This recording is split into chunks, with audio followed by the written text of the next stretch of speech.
Hello student, तो कैसे हैं आप लोग। आई होप आप लोग बहुत ही अच्छे और जयफुल तरीकों से हैप्पी होंगे। आज हम नया चैप्टर लेकर आए हैं जिसका नाम है जनन स्वास्थ्य। तो जनन स्वास्थ्य से आप क्या समझते हैं कि जनन अंगों को सही तरीके से काम करना ही क्या होता है, जनन स्वास्थ्य होता है ना। तो जनन अंग में किसका, तो दोनों का, नर और फीमेल दोनों का जनन अंग क्या होना चाहिए, स्वस्थ होना चाहिए। जनन अंग मतलब क्या होता है, पुरुष में क्या होता है कि वृषण होता है, वृषण जालिका होता है, प्रोस्टेट ग्रंथि होता है, ये सब जितना है जनन अंग है, ये सब क्या होना चाहिए, स्वस्थ होना चाहिए। मादा में क्या होता है कि अंडाशय होता है, फ्लोपियन ट्यूब होता है, गर्भाशय होता है, यह सब क्या होना चाहिए, एकदम स्वस्थ होना चाहिए, है ना। तो ये क्या होता है, जनन स्वास्थ्य कहलाता है। तो हम लोग देखते हैं कि एक संस्था है WHO, वर्ल्ड हेल्थ ऑर्गेनाइजेशन, यानी कि विश्व स्वास्थ्य संगठन, वो कहता है कि सिर्फ जनन अंगों को सही तरीके से स्वस्थ रहना ही जनन स्वास्थ्य नहीं है। इसके साथ साथ आपको क्या होना चाहिए, मानसिक यानी कि दिमाग से स्वस्थ होना चाहिए, भाव से भी स्वस्थ होना चाहिए, व्यवहार से भी स्वस्थ होना चाहिए और सामाजिक स्वस्थ होना चाहिए। मतलब कि आपका शरीर क्या होना चाहिए, स्वस्थ होना चाहिए, यानी कि बरियार होना चाहिए, है ना। पता चला कि आपका शरीर कुछ ताकत ही नहीं जब ताकत ही नहीं रहेगा तो शुक्राणु का निर्माण होगा, अनारों का निर्माण होगा, नहीं होगा। आपका शरीर क्या होना चाहिए, स्वस्थ होना चाहिए। आपका भाव भी क्या होना चाहिए, स्वस्थ। मतलब क्या, आप किसी के प्रति भाव रखे हुए, क्या उसके साथ गलत व्यवहार हम कर रहे हैं, है ना। कोई लड़की के प्रति हम गलत व्यवहार कर रहे हैं, चाहे लड़की भी क्या कर, लड़के के प्रति क्या कर रहा है, गलत व्यवहार कर रहा है ना। तो और क्या होना चाहिए, भावनात्मक, है ना, व्यवहारात्मक, सभी तरीके से स्वस्थ होना चाहिए, है ना। आप मतलब कि दिमाग में भर दिन चल रहा है, क्यों भाई कितना अच्छी लड़की थी, कितना अच्छा लड़का था, है ना। तो इस तरह से मन में आपको कुछ नहीं चलना चाहिए, है ना। तो ये कौन बोलता है, तो WHO, विश्व हेल्थ ऑर्गेनाइजेशन, यानी कि वर्ल्ड हेल्थ ऑर्गेनाइजेशन, विश्व स्वास्थ्य संगठन के द्वारा बोला गया है ना। यहाँ पे आपको फिगर बना दिया गया, संपूर्ण जनन स्वास्थ्य क्या होता है, इधर शारीरिक बना दिया गया है, भावनात्मक, व्यवहारात्मक और सामाजिक, सभी तरह से आपको स्वस्थ होना ही बहुत जरूरी है। ठीक है, ये तो सिर्फ बोल दिया गया कि स्वस्थ होना ही जरूरी है, लेकिन पूरे राष्ट्रीय स्तर पर, मतलब पूरा दुनिया में पहला भारत देश है, उसने 1951 में एक कार्यक्रम लाया जिसका नाम था क्या, परिवार नियोजन, है ना। यह कोचिंग करता था कि आपको परिवार में किस तरह से स्वस्थ रखा जाए। जैसे एक नारा दिया गया कि हम दो हमारे दो, हम दो हमारे दो। यह नारा क्यों दिया गया, यह नारा इसलिए दिया गया कि अगर ज्यादा बच्चा होगा तो बच्चे का स्वास्थ्य अच्छे तरीके से नहीं हो पाएगा। जैसे एक बच्चा हो गया तो ताकतवर रहेगा, फिर बार बार हो रहा है, बच्चे का जन्म हो रहा है, तो सही बच्चा शारीरिक रूप से स्ट्रॉन्ग हो पाएंगे, तो नहीं हो पाएंगे, है ना। तो यह जो परिवार नियोजन कार्यक्रम है, इसको नाम अभी चेंज कर दिया गया, जिसका अभी चेंज करके क्या रख दिया गया है, तो RCH रख दिया गया है, जनन एवं बाल स्वास्थ्य सेवा कार्यक्रम। जनन एवं बाल स्वास्थ्य सेवा कार्यक्रम, आप हॉस्पिटल में जाइएगा तो लिखा हुआ रहेगा RCH, ठीक है। RCH का यह नियम है, यह कानून है। तो इसका उद्देश्य क्या है, RCH का उद्देश्य क्या होता है, ठीक है। तो इसका उद्देश्य है कि जागरूकता पैदा करना और जननात्मक रूप से स्वस्थ समाज को तैयार करना। यह क्या होता है, ये इसका कुछ उद्देश्य है, ठीक है। तो 1951 में शुरू किया गया परिवार नियोजन, ठीक है। लेकिन परिवार नियोजन को वर्तमान में कहते हैं लोग RCH, ऐसे से बनाया हुआ है। तो RCH का उद्देश्य जान लेते हैं कि क्या होता है। तो क्या पहला क्या होता है, जागरूकता फैलाना। क्या है पहला उद्देश्य, तो जागरूकता फैलाना।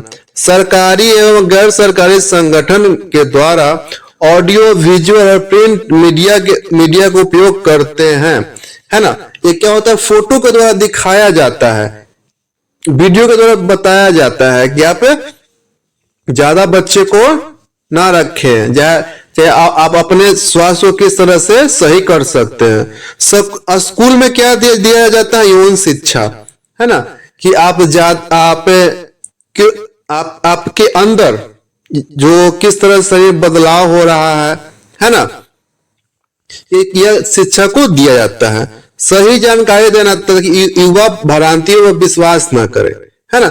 बहुत सारे लोग बोलते हैं कि वो महाराज जी के पास चले जाइए, जादू टोना ये जब होता है ना, मतलब कि हाँ बाबा जी भभूति दे देंगे तो बच्चा हो जाएगा, है ना।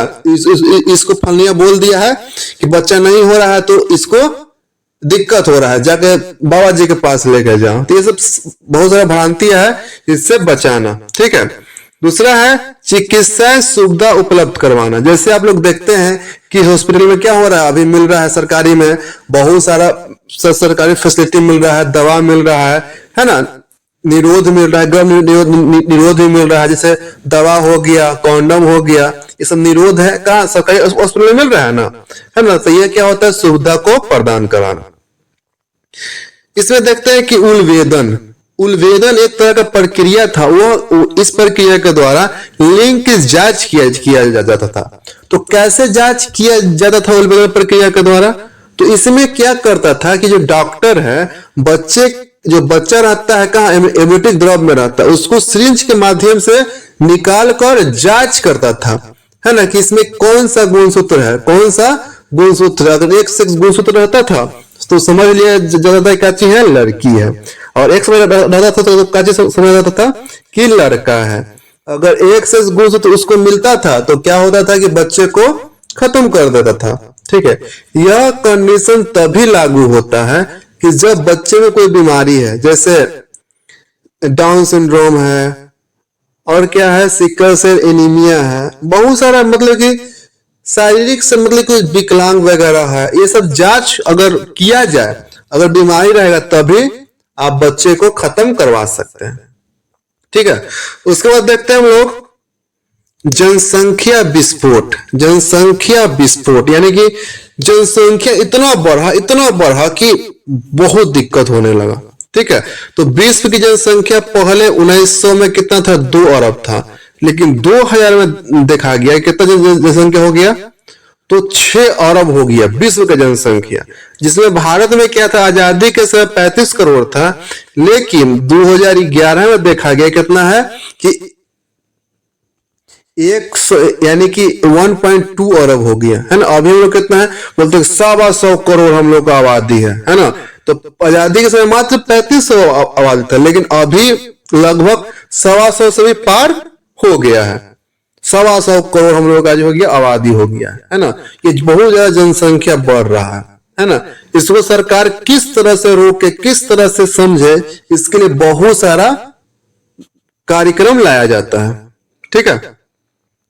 तो अभी जनसंख्या इतना बढ़ा क्यों, तो कारण यह है कि मृत्यु दर में कमी हो गया और जनन आयु में लोगों की संख्या वृद्धि हो गया। यानी कि अभी के समय देखते हैं कि कुछ दिक्कत होता है तो ऑपरेशन करके बच्चे को बचा लिया जाता है, और माँ को भी बचाया जाता था। लेकिन पहले उस तरह का नहीं था, घर में ही क्या होता था, डिलीवरी होता था, बच्चा मरे या माँ मरे कोई दिक्कत नहीं होता था। पहले बहुत सारे लोग आदमी मरता भी था, लेकिन अब मरने का चांस क्या हो गया, बहुत ही कम हो गया। जनसंख्या विस्फोट का क्या बहुत बड़ा यह कारण है, ठीक है। नेक्स्ट देखते हैं कि जो जनसंख्या विस्फोट हुआ उसको रोका कैसे जाए, है ना। तो रोकने के लिए कुछ उपाय हैं, ठीक है, जिसको हम लोग कहते हैं गर्भ निरोधक उपाय, है ना। जनसंख्या वृद्धि हो रहा है, हम नहीं चाह रहे हैं कि जनसंख्या बढ़े, है ना। तो आदमी शारीरिक संबंध बना लेता है, तो बना लेता है तो क्या होता है कि डिलीवरी रह जाता है। तो उस सब से बचने के लिए, है ना, बहुत सारे उपाय को सरकार के द्वारा बताया जा रहा है। क्योंकि पहला क्या है, हम दो हमारे दो, यह है ना, हम दो हमारे दो, ठीक है। एक आदर्श गर्भ निरोध है, क्या है, जिसमें क्या होता है कि आसानी से उपलब्ध हो जाए। जैसे अभी देखते हैं कॉन्डम, दवा, माला डी हो गया, सहेली हो गया, एकदम आसानी से क्या कर दिया गया, इसको एकदम उपलब्ध करवा दिया गया, एकदम फ्री में उपलब्ध। सरकारी हॉस्पिटल में जाइएगा तो दवा आपको फ्री में मिल जाएगा, कॉन्डम आपको फ्री में मिल जाएगा, एकदम आसानी से उपलब्ध करवा दिया गया, ठीक है। इसका कोई दुष्प्रभाव नहीं होता है, कॉन्डोम में कोई दुष्प्रभाव भी नहीं होता, आराम से अपना उसका यूज कर सकते हैं। ठीक है, जो अपने काम इच्छा को जिसको काम इच्छा होता है उसको अपना इस दवा का यूज कर सकते हैं। बहुत सारा दवा गया है, माला डी हो गया है ना, सहेली हो गया, एडवांटेज 72 हो गया, बहुत सारा दवा आपको आसानी से जाइएगा दुकान में आपको मिल जाएगा। ठीक है, देखते हैं लोग गर्भ निरोधक उपाय पहला विधि क्या होता है ना। पहला विधि प्राकृतिक विधि है ना। इस प्राकृतिक विधि में आपको क्या करना है कि जो सेक्स आप मतलब कोई सेक्स करे तो कब सेक्स करे, है ना। कोई बोलता है क्या रोज सेक्स करना चाहिए, कोई बोलता है कि नहीं रोज सेक्स नहीं करना चाहिए।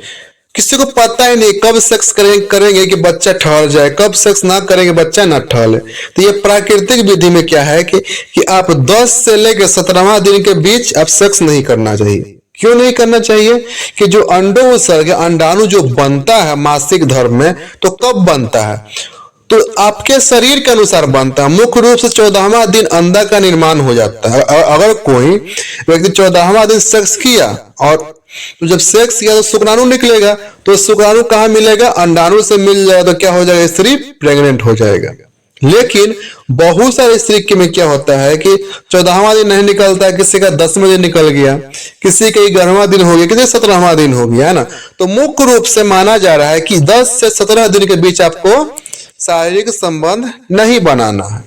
ठीक है, आप सेक्स बनाइए 20वां दिन के बाद, 20, 21, 22, 23, 24, 25, 26, 27 जितना सेक्स करना है कीजिए। भर दिन में 4 बार, 5 बार, 10 बार जितना करना है कर सकते हैं। आपको डिलीवरी रहने का चांस 0% है। 1% अगर किसी शायद हो जाए, लेकिन माना जाता है कि आप 21वां दिन सेक्स किए, 22वां दिन किए, 23वां दिन किए, 24वां दिन किए, तो उस टाइम डिलीवरी नहीं रह सकता है। दूसरा में क्या है बाह्यस्खलन, यानी कि जब कोई सेक्स कर रहा है तो अपने शुक्राणु को क्या करना है, स्त्री के योनि के अंदर नहीं गिराना है। कहाँ गिराना है, तो बाहर गिराना है। सेक्स करते समय क्या करना है कि जो आपका जो शुक्राणु है उसको क्या करना है, स्त्री के शरीर के अंदर नहीं गिराना है। खूब सेक्स कीजिए, कोई दिक्कत नहीं है। लेकिन जब आपको लगे कि शुक्राणु अंदर गिरने वाला है तो अपना लिंग को क्या करना है, बाहर निकाल देना है, और अपना शुक्राणु का करना है बाहर ही गिराना है, अंदर नहीं गिराना है ना।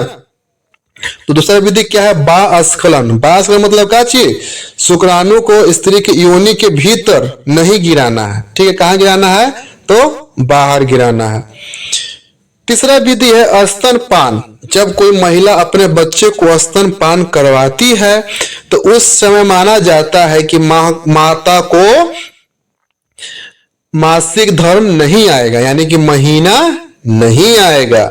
ठीक है, कितना दिन तक, लगभग 6 महीने तक।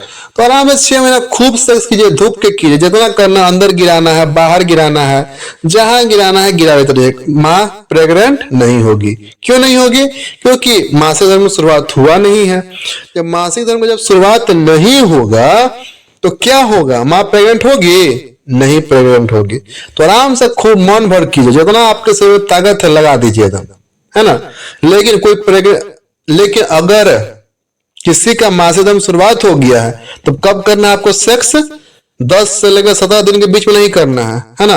आप 20वां दिन से स्टार्ट कीजिए, 20 से लेकर 8 दिन, जितना आपको शरीर में ताकत है उतना सेक्स कीजिए, जितना गिराना अंदर गिराते रहिए, कोई दिक्कत नहीं होगा।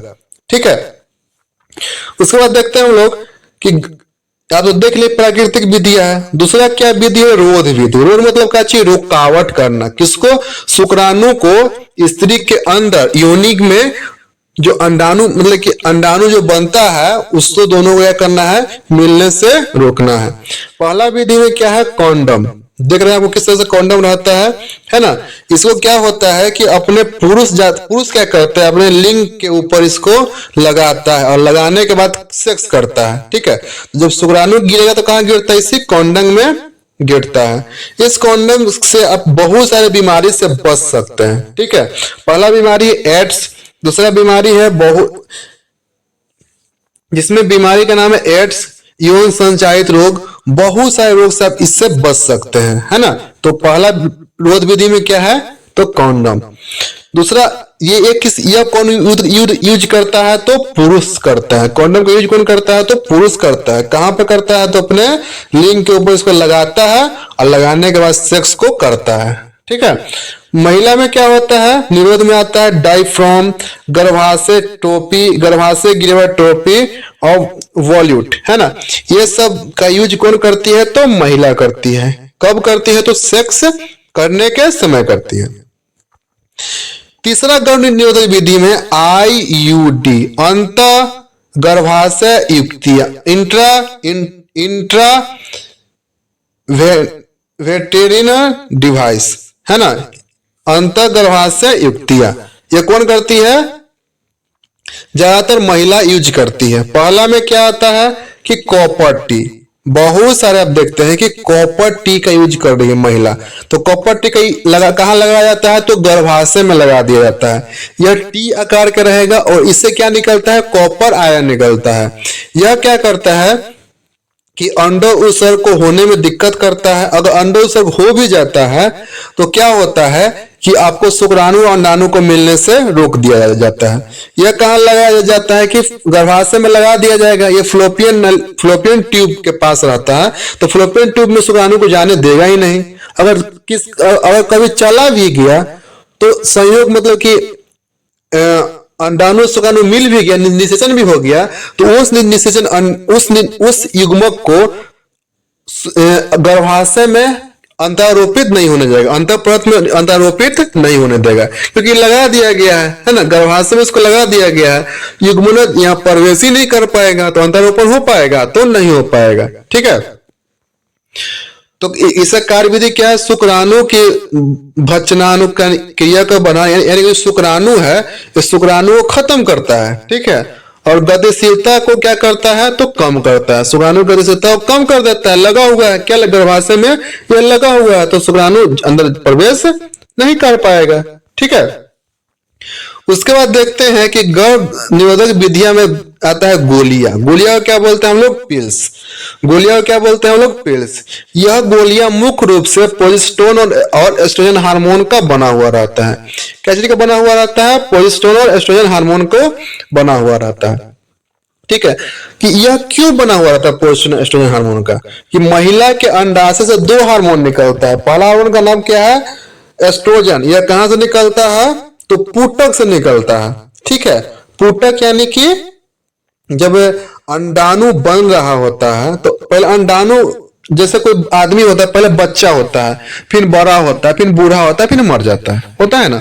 तो उसी तरह से समझिए कि जब अंडाणु जब बन रहा हुआ रहता है तो उसे बोलते हैं पुटक। ठीक है। और यह पुटक से क्या निकलता है? तो एस्ट्रोजन हार्मोन निकलता है। ठीक है। और जब पुटक फट जाता है तो जो उसका खोल बचता है तो उससे क्या निकलता है? प्रोजेस्टेरोन हार्मोन निकलता है। यह हार्मोन क्या करता है कि मां का जो अंतःपरत है, गर्भ का अंतःपरत है, उसको मोटा करता है। क्यों? कि उसको लगता है कि मां निषेचित हो जाएगी, है ना। जब मां निषेचित हो जाएगी तो गर्भाशय में क्या होना चाहिए? जो खून का जो परत होता है वो पूरा मोटा हो जाता है। ठीक है। कि कौन हार्मोन के कारण? तो प्रोजेस्टेरोन हार्मोन के कारण। ठीक है। लेकिन जब आप दवा का यूज कीजिएगा तो ये प्रोजेस्टेरोन एस्ट्रोजन हार्मोन है, दवा में भी है। ठीक। और यह ज्यादा मात्रा में ताकतवर है। यह क्या करेगा? जैसे आपके शरीर में जाएगा ये प्रोजेस्टेरोन एस्ट्रोजन हार्मोन को निकलने में उसको बाधा करेगा। जब निकलेगा ही नहीं तो जब एस्ट्रोजन हार्मोन निकल ही नहीं रहा है तो अंडोत्सर्ग क्रिया होगा, अंडाणु बन पाएगा अच्छे से? 14 दिन बन पाएगा नहीं। जब नहीं बन पाएगा तो आप मां प्रेग्नेंट नहीं हो पाएगी। ठीक है। यह दवा का यूज प्रतिदिन किया जाता है ना। जो गर्भ निरोधक गोली है इसका नाम है क्या? मालाडी, है ना। इसका यूज आप 1 से लेकर 21 दिन तक आप कर सकते हैं। ठीक है। यह क्या करता है? अंडोत्सर्ग, यानी कि जब एस्ट्रोजन क्या करेगा? अंडोत्सर्ग को नहीं होने देगा। और प्रोजेस्टेरोन क्या करेगा? कि जो गर्भाशय परत को मोटा नहीं होने देगा। ठीक है। उसको रोक देगा। ठीक है। पहला दवा का नाम है सहेली। यह जो होता है भारत में CRD लखनऊ के द्वारा बनाया गया है। ठीक है। और इसका प्रयोग हफ्ते में 1 बार करना चाहिए। जैसे कि कोई महिला संडे को इसका यूज करती है तो उसका फिर से यूज कब करना है उसको, तो फिर संडे को ही इसका यूज करना है। किसका, तो सहेली दवा का। आगे देखते हैं कि गर्भ निरोधक विधिया में आता है शल्य क्रिया। क्या आता है, शल्य क्रिया, यानी कि मतलब कि जैसे पुरुष का जो क्या होता है और महिला में होता है, दोनों को, पुरुष नसबंदी और महिला नसबंदी। शल्य मतलब क्या, काटना। क्या काट दिया जाता है, तो महिला का फ्लोपिन नली को काट दिया जाता है, और फ्लोपिन नली को जब काट दिया जाएगा शुक्राणु बनेगा, तो फिर तो बनेगा तो कोई दिक्कत नहीं, अंतःपरत में मतलब गर्भाशय में वो नहीं पहुंच पाएगा। ठीक है, और पुरुषों का काट दिया जाता है तो शुक्रवाहक नली को काट दिया जाता है ना, जो शुक्राणु को लेकर जाता है। ठीक है, तो देखते हैं क्या नाम इसका होता है, तो यह गर्भ निरोधक की अस्थायी विधि है ना, परमानेंट फिक्स, काम खत्म। अगर किसी को नसबंदी हो गया तो आराम से जितना सेक्स करना है करते रहिए, कोई दिक्कत नहीं होने वाला है। ठीक है, पहले में क्या, पुरुष नसबंदी। ठीक है, पुरुष में नसबंदी यानी कि वैक्टोटोमी, यह क्या होता है, शुक्रवाहक के छोटे से भाग को काट कर बांध दिया जाता है ना। यह दिख रहा है शुक्रवाहक, यानी शुक्राणु को बाहर ले जाने में नली को काट कर दिया जाता है, तो काट कर बांध दिया जाता है। उसके बाद महिला नसबंदी को क्या बोलते हैं, ट्यूबिकोटोमी, यानी कि ट्यूब। कौन सा ट्यूब, तो डिंब वाहिनी को काट दिया जाता है। देखिए काटा गया डिंब वाहिनी को, है ना। जैसे ही काट देगा तो इसमें शुक्राणु नहीं प्रवेश कर पाएगा। ठीक है, तो आई होप यह वीडियो आपको समझ में आया होगा। अगर नहीं समझ में आया होगा तो 2 बार 3 बार फिर से देखिए, धीरे धीरे आपको समझ में आ जाएगा, है ना। तो मिलते हैं लोग नेक्स्ट वीडियो में नेक्स्ट टॉपिक पे, तब तक के लिए धन्यवाद।